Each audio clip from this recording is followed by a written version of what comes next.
Job junction या चॅनलमध्ये तुमचं सर्वांचं स्वागत। आज आपण ह्या व्हिडिओमध्ये महाराष्ट्र शासन वन विभागातर्फे जी भरती निघालेली आहे त्याबद्दल आपण इथे माहिती घेणार आहोत। इथे तुम्हाला पगार 20,000 ते 35,000 पर्यंत असणार आहे। तसेच फॉर्म भरण्यासाठी इथे कोणत्याही प्रकारची फी नाही आहे आणि परीक्षाही नाही आहे।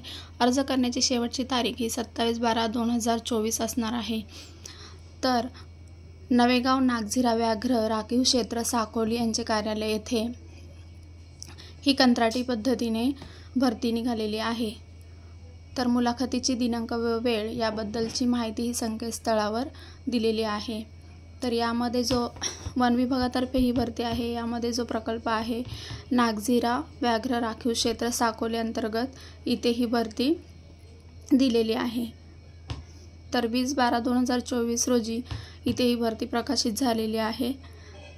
तर हे पहा, याच्यामध्ये जे पद आहे ते पशुवैद्यकीय सहाय्यक पद 1, त्याला एकत्रित मानधन हे 20,000 प्रति महिना असणार आहे। संवर्धन प्रशिक्षण तज्ञ 25,000 प्लस 5,000 TA म्हणजे 30,000 इथे पेमेंट मिळणार आहे। शारीरिक कवायत प्रशिक्षक त्यासाठी इथे 35,000 प्रतिमाह दिलेला आहे।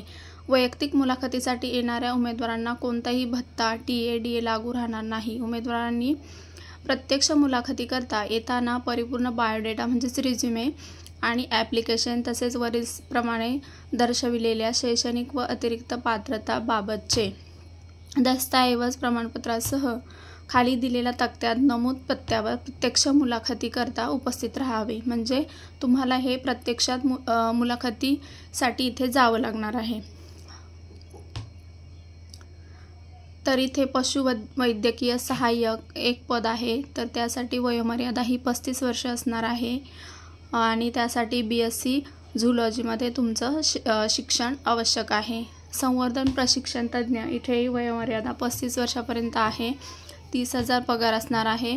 MSc इन बॉटनी आणि झूलॉजी दिलेला आहे। शारीरिक कवायत प्रशिक्षक 45 वर्ष, पगार 35,000 आणि माजी सैनिकांसाठी ही पोस्ट आहे। तसेच तुमच्याकडे अनुभव असेल तर तुम्ही इथे अर्ज करू शकता। तर ही जी भरती निघालेली आहे वन विभागातर्फे ही कंत्राटी पद्धतीने असणार आहे। 11 महिन्यांसाठी ही भरती असणार आहे।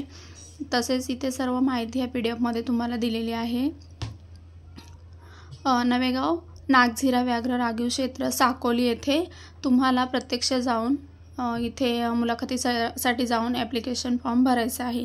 तर इथे शेवटी ह्या PDF मध्ये ॲप्लिकेशन फॉर्म दिलेला आहे। हा फॉर्म तुम्ही डाउनलोड करून घ्यायचा आहे आणि हा फॉर्म व्यवस्थित भरायचा आहे। त्यासोबत जी कागदपत्रे तुमची शैक्षणिक माहिती असेल ती इथे सबमिट करायची आहे।